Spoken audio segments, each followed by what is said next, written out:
हाय friends, Jitu computer channel पर आपका स्वागत है। आइए आज हम देखते हैं इंडियन पॉलिटी ऑनलाइन क्लास। ये हमारी 21वीं क्लास है।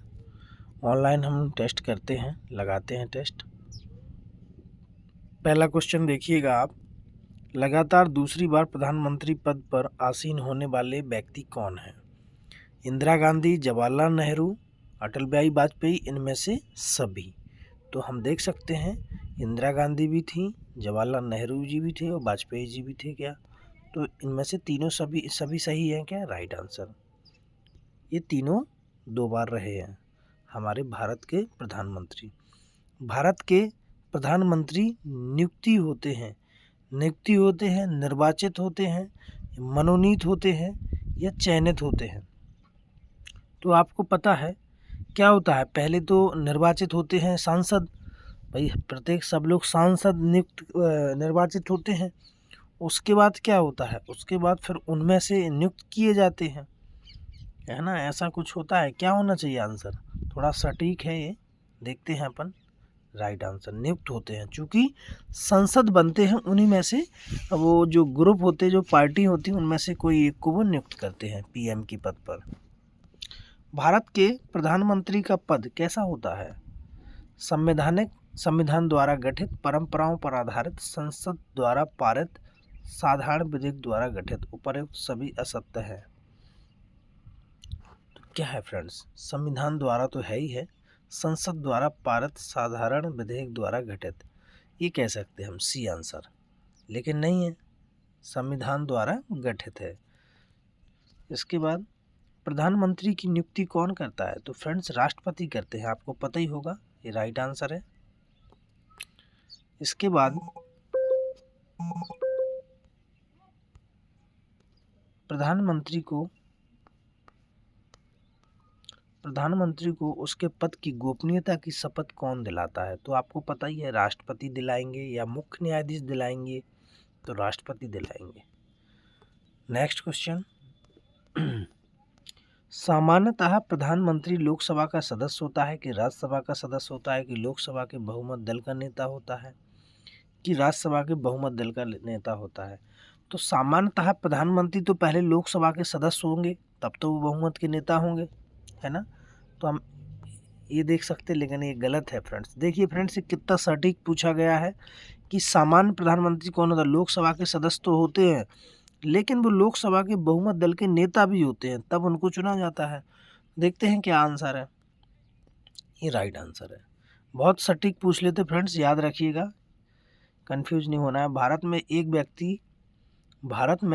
व्यक्ति अधिक से अधिक कितनी बार प्रधानमंत्री पद पर नियुक्त हो सकता है? कितनी ही बार? केवल 3 बार, 2 बार, 1 बार? तो कितनी ही बार? क्योंकि यदि उसको जनता चाहेगी तो वो कितनी ही बार नियुक्त हो सकते हैं। भारत में शक्तियों का प्रमुख उभारता केंद्र कौन है? लोकसभा, राज्यसभा, प्रधानमंत्री, मंत्रिपरिषद? तो मेन शक्ति तो आपकी किस में है? लोकसभा में है ना, या प्रधानमंत्री जी के पास भी रहती है? तो देखते हैं क्या होना चाहिए फ्रेंड्स। प्रधानमंत्री जी हैं, पूरी पावर तो उन्हीं के पास रहती है। एक बार बना दिया। निम्नलिखित में से कौन लोकसभा का नेतृत्व करता है? तो कौन करता है लोकसभा का नेतृत्व? लोकसभा अध्यक्ष जी करते हैं, लेकिन इसमें गलत लिखा है, मतलब इसमें आप गलत हैं। तो लोकसभा का नेतृत्व किसे करना चाहिए? राष्ट्रपति महोदय को या प्रधानमंत्री जी को? प्रधानमंत्री। संघीय मंत्रिपरिषद का अध्यक्ष कौन होता है? प्रधानमंत्री, गृह मंत्री, कैबिनेट सचिव? तो कौन होता है? प्रधानमंत्री जी होते हैं। Right answer. 11 योजना आयोग का अध्यक्ष कौन होता है? प्रधानमंत्री होता है। बहुत टाइम से पढ़ते आए आप लोग। नेक्स्ट। आमतौर पर भारत के प्रधानमंत्री होते हैं संसद का सदस्य नहीं, लोकसभा का सदस्य नहीं, राज्यसभा का सदस्य नहीं, दोनों सदनों का सदस्य होते हैं। तो आमतौर पर तो नॉर्मल बात की जाए तो लोकसभा के सदस्य होते हैं, और दोनों भी हो सकते हैं, लेकिन देखते हैं लोकसभा के सदस्य। भारत के प्रधानमंत्रियों का निम्न में से कौन कालानुक्रम सही है?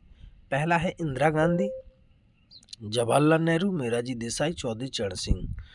तो फ्रेंड्स इसमें सबसे पहले तो जवाहरलाल नेहरू होना चाहिए, मतलब दूसरा नंबर होना चाहिए। तो आप देख सकते हैं ये बी और सी 2 में से एक है।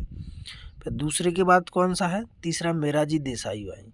तो मोरारजी देसाई हैं या इंदिरा गांधी है, ये डिसाइड करना है आपको, ठीक है। तो पहला तो मुझे लगता है इंदिरा जी होना चाहिए, तो सी आंसर होना चाहिए। देखते हैं सी डी कौन है, सी आंसर है राइट। लास्ट के 7 क्वेश्चन और बचे फ्रेंड्स। संसदीय तंत्र में वह व्यक्ति प्रधानमंत्री चुन जाता है जो निम्न नेता होता है, उच्च सदन में बहुमत दल, निम्न सदन में बहुमत दल, उच्च सदन में अल्पमत। तो निम्न सदन कहलाता है फ्रेंड्स, ये जो लोकसभा है वो निम्न सदन कहलाता है, और जो उसका नेता होता है वही पीएम चुनता है। मंत्रिमंडल संघीय की बैठक की अध्यक्षता कौन करता है, मंत्रिमंडल संघीय की अध्यक्षता कौन करता है। तो मंत्रिमंडल की बैठक कौन लेता है फ्रेंड्स, लोकसभा अध्यक्ष या प्रधानमंत्री। यदि फ्रेंड्स आपको लगे कि मैं थोड़ा स्पीड में हूँ तो मुझे बता दीजिएगा, कमेंट करिएगा, और अपन इसमें जो कमी रह गई वो मुझे ज़रूर बताइएगा। प्रधानमंत्री की नियुक्ति राष्ट्रपति करता है या किस आर्टिकल के द्वारा करते हैं, आर्टिकल 61, 70, 75, 85, क्या है फ्रेंड्स, 75, याद रखिएगा बिल्कुल।